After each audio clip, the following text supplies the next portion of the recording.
magazine. It's dated 1949, color. It says a tip-top world magazine. Okay, this was a magazine that was made primarily for the emerging new black community. At that time, unfortunately, they were called Negroes, right? I guess. And this is 1949, so that's 51, 61, 71, almost 3/4 of a century old, about 75 years old almost. So this is right when the black people, then Negroes, were starting to get, let's just say, their freedom a little, and they were starting to get less segregated in American society. And of course they feature one of the heroes of this, Mr. Jackie Robinson's, baseball's triple threat star, meaning that, I guess, triple threat, that he was a great hitter, great fielder, and a great thrower. And in that year he won the MVP in the National League for the Brooklyn Dodgers. So obviously they were very proud of this special individual who endured a tremendous amount of criticism and hate, and for no other reason other than his skin color. He was probably the best spokesman the black community could ever have hoped for, to be the first player to be accepted in the Major Baseball League Association to play professional baseball. And of course he came up, I think initially he was on the Montreal team or Canada team, and then he came up to play, I think it was second base with the Brooklyn Dodgers. In the Negro League. Huh? He was in the Negro League. The Negro League, but I think it was in Canada, wasn't it in Montreal, right? And he went through a tremendous, after him I think of actually Hank Aaron, because Hank Aaron, although he came in a little later and was slightly more accepted as a black player, he endured a tremendous amount of hate and also racism based on the fact that he was approaching and breaking Babe Ruth's career home run record. And he got a lot of threats and everything like that, also based on the fact, for no other reason, that he was a black man that was just doing his job well, quite beautifully, and trying to break baseball's all-time home run record, which he eventually did. And I think he ended up with 755 home runs, and Babe Ruth's record there was at, I believe, 715. So anyhow, so this is just what's cool about this magazine. What I find so cool about it, here, dated October 49, is that you get a sense of what was going on in American society. So here you have a magazine, I'm guessing, do you know if it was probably owned and published by white people? Probably. I'm guessing that, right? I mean, it was rare that the black people had the money to publish a magazine. So basically, I'm guessing, I'm speculating, there was probably white ownership that probably owned another magazine or a number of publishing magazines. Because if you look through it, all the ads are similar than what you would see in a regular Life magazine, National Enquirer, whatever it is. They're going after, people's physical appearance, to cure baldness. I heard actually a joke the other day. It says, do you know the proof that there is absolutely no cure for baldness? Do you know that, Miss Blue? What's the proof that there's no cure for baldness? Don't know. The proof is Jeff Bezos. That's the proof, okay? $200 billion can't replace the hair, man. Okay, so that's the proof, okay? So anything you hear of is not true. But then anyhow, they have all these, bust cream. I don't know if I would use that. Look, which life do you choose, misery or happiness? So a lot of people would probably choose misery today. But anyhow, these are all these interesting ads that to me are, they take the same human insecurities and try to, this is actually very cool, that they try to not discriminate and try to suck in the ignorant black people just like they try to suck in the ignorant white people, okay, of all these products and services and, all these crazy things. So it's really how half these things are I would say 3/4 of these ads are based on either insecurities regarding one's appearance, sexual life, anything like that, right? All right, The and just focus was to look more European. So a look. lot of the hair products were geared towards straight hair and things of that nature. Then Right. during the 60s, we went to the Afrocentric look. So we did dashikis and afros. so anyhow, so I just find this is like very, very cool. But so they it looks like all these ads, and that's how most magazines make their money, is selling the ads. So again, physical appearance, you know, bust lotion. If you don't want to go bust, you buy that lotion, okay? Okay? Just very, very, you know, natural sleep. Got to get rid of those wrinkles, you know, and then they go on and on about different stories. I saw a very interesting thing in here about they were catering to a black woman here about, here, School for Models. You know, an article about, so again, women were just trying to get in society. So, of course, regular model schools, let's try to make some money by going after the black market of these, you know, many young black women, and try to, Also, yeah. what are these, dresses and stuff like that, Well, right? the illustrations were also, even though they're in color magazine, they're really, Well, it just came out. This magazine probably came out when? About this year? 46, I think. So it just came, so instead of them basically making, even though these are drawings, caricatures of women, it probably didn't pay for them to have somebody draw at this time black women, and they just used the same ads that they had for the white women, which is you know, a little unusual, but that's what they did here. Here it is, you know, a young woman here. It is actually interesting how these women that they depict here, even though they're black, they look sort of white, right? I mean, that's. But that was the objective. yeah. See, that was the mindset. That's what is called mind control. From for many years, even until now. Right, exactly. Even with now media and entertainment now, and Right. it Here, you can get a complete health plan for $1. It's pretty cool. Anyhow, so I thought this is just, look, Ohio's largest Negro business. I guess, what was that, publishing or what? The Dubnar Life Insurance Company. Interesting. And they probably, what is this here? No, Life that's insurance office was a form machinery. of economics. Right. Because oftentimes a policy produced something. Interesting. So, Cleveland, I guess, is, of course, is was one of the first large black communities. Cleveland, Ohio. Anyhow, so very, very cool, interesting.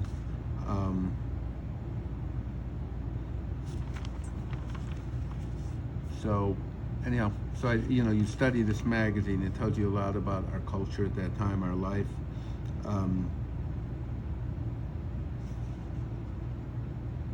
Look how they say it, keep your skin lighter. Yeah, see, that So was the I point. guess the idea is that probably a lot of black women felt that if they looked slightly more white, they would consider themselves more in society, elevate themselves in society, and be more attractive. Lightness is going to make you more attractive, whether it's in the job market, whether it's for a husband or whatever it may be. That It's is about acceptance. that was the idea here. So really very cool. I mean, it's very cool that, and before these companies advertise this, they do a lot of research. So they figure out, I guess it's a combination. They think that's what the people want, and at the same time, they're trying to convince the people that's what you want. So, Well, during this time, you had to try to emulate the white man because that was your Right. example. So right. all conditions pointed that way. So anyhow, so it's just it's fascinating to see how a magazine that catered to the black people, and this has to be one of the very first magazine, right here. So just another thing here. So they're advertising straight hair. obviously because most African American women had very curly hair. That's a combination of typically people, the more, the darker their skin they are, the more, I guess, naturally curly your hair is. And so they're saying here, again, you want to emulate the white woman, buy this product and it will straighten your hair. And therefore you will then be more accepted, more desirable, more attractive to this American society. So, And this is 1 year after the military was integrated officially by President Truman.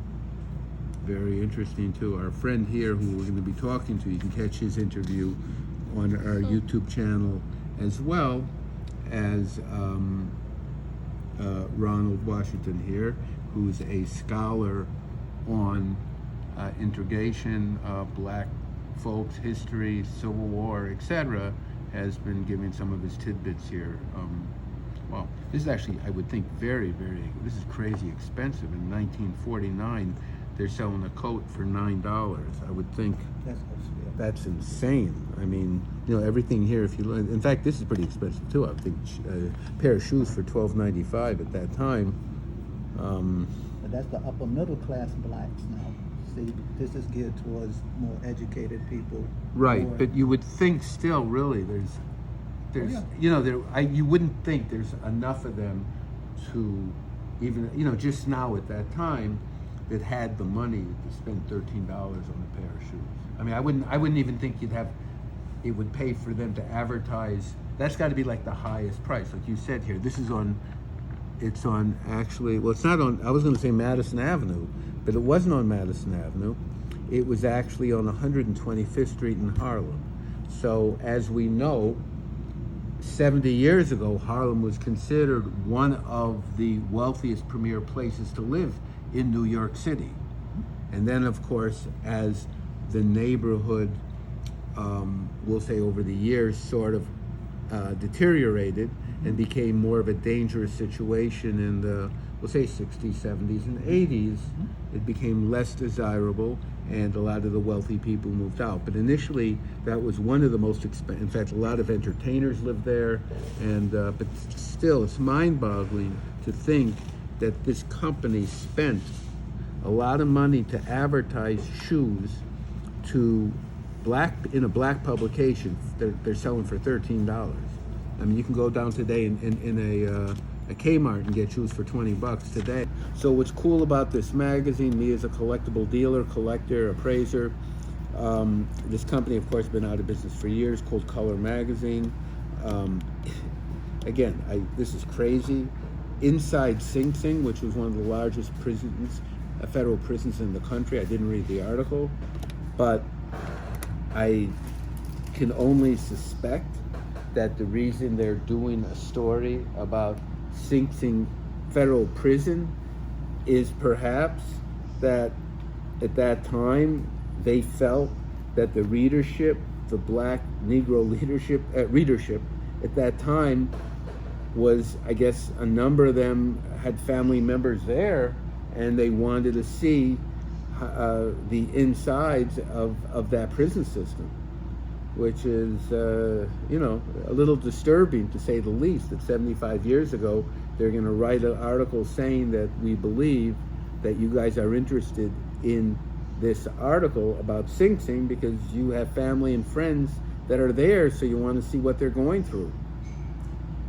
So that's like that was established in the prison complex that's occurring currently. That was the front end of the process. Mm-hmm. Letting young black guys then know, if you got in trouble with the law, this is probably where you're going to end up. So,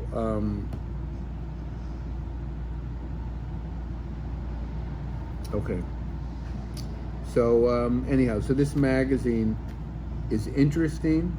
Now, when I trace anything, I figure out how rare it is, what makes it valuable, how many people want it. We figure the supply and demand, and then I put a value on it. So here you have a magazine. Let's go for the pros. I go pros and cons of the item. So the pros is you have a very interesting magazine. It's very limited, meaning they're could not have been, let's just say they made these in the United States, this magazine. So I'm guessing it probably came out, I'm guessing monthly would be, it says October, so that's a good sign. That means that it probably came out October 49, so there's one every monthly, so we're going to say 12 issues a year. It was probably a small publication that was issued by white ownership, a white publisher. And my guess, if I had to speculate how many people subscribed to it at that time, 75 years ago, my guess is going to be they probably made, let's just say, Miss Blue, 100,000 of these around the United States. Okay? And I would say today, how many exist? If I had to speculate, I would say maybe 1,000 today. So from 100,000 to 1,000, that's less than 1%.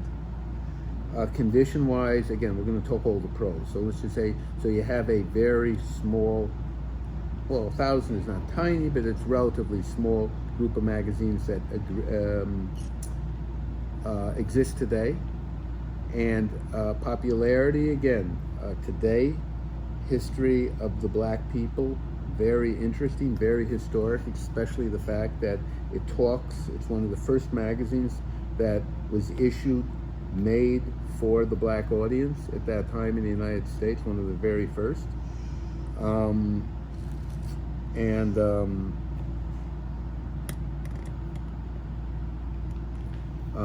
Based on that, the fact that I would say it has a tremendous significance, popularity, based on the fact that it's not just a cover, but it talks about the significance and the situation in the United States of America of what was happening then here. That this is, stories about them just getting acclimated to the culture, what's all these ads gearing towards gearing towards the black people to get them more acclimated to what the white folks did, and how to make them assimilate with the country, right? So it's very interesting. The articles, the advertising, and then of course they have what on the cover, a full picture of Jackie Robinson, who was the first black in baseball, and they couldn't have picked a better ambassador of black people to signify his entrance, black people into the sport of baseball. So the fact that anyone that wants something with Jackie relating to racial inequality or something like that, this is a very cool piece. He's in uniform here. He played and made his debut in the United States in Major League Baseball with the Brooklyn Dodgers here. So when was Hank Aaron? When did Hank Aaron probably came up like close to 1960 is when he came up, and he played like 20 years, so he hit the home run, I guess, probably about 1977. I think was the year he did that. So so all those things make this a very, very interesting piece. Okay, so then we balance out based on how many exist and how many people want it. So my estimate would be the value on this, the condition, and so those are all the pros. The negatives or the cons about this item is, again, it's not one of a kind. There's probably maybe 1,000 of them, but it is scarce. Not a lot of people collect specifically old magazines unless they're a very unusual happening or topic. Magazines and newspapers would be, what do you mean, only 100? Of that print. Okay, so my guest here, Mr. Ronald, is telling me, in his opinion, he thinks only 100 exist.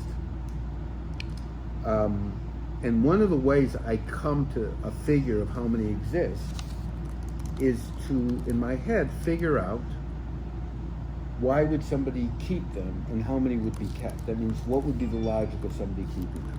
So in that regard, the fact that these were all made and given to subscribers, that means black people that who wanted to read it. I mean, this typically would not go to white audience, it would go to black people. So again, you're talking about almost 75 years ago. I would say, based on that, it's probably much less than 1,000 pieces exist. However, Mr. Ronald, tell me why there still could be 1,000 that people are saving. There's one reason. Well, most people got rid of them because they didn't understand the future significance of Jackie Robinson. He was very current for the immediate satisfaction. No, I got that. But what? Due to also it's a subscription, that means a lot of people were not economically able to. I got it. But my question to you was, and Ms. Blue, you can dive in here too. Why would I say there still might be 1,000 individuals? Like why? And that means why would people have said, you know what, let me keep it and not throw it out? Well, again, there's one answer. One answer. Controversy. No. Ms. Blue?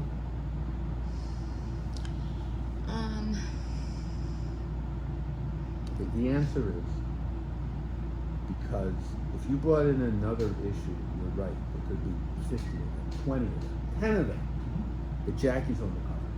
So you have a lot of sport fans that love Jackie, first black player, kept the cover. Like I would keep the cover of this, I would keep this magazine. So that is the number one reason that his cover, the cover about this, you have a magazine that says, every week you have people coming in here, I got a cover of the newspaper, the magazine, when JFK was shot. Because of the cover, it's the head story, they want to keep that, they think, oh my God, this is a world-changing event. The cover of World War II when it ended, the cover of this, that, or the other. So that's the answer, that Jackie was on the cover. So it's both a blessing and a curse that Jackie's on the cover, because A, it's more popular, because a lot of people might want Jackie and a story about Jackie and him on the cover and to save it, but at the same time, more people want saved it. So I would say, based on that there could be up to 1,000 people. That's just my guess. Okay. There's no way of knowing exactly. Right. But if you brought another magazine that had some story about that wasn't significant, the economic thing or the finding housing in New York for black people, I would say it could be 10. Nobody would care. Right. But with Jackie on the cover, just like we had a magazine about, a story about Babe Ruth on the cover in 1940s.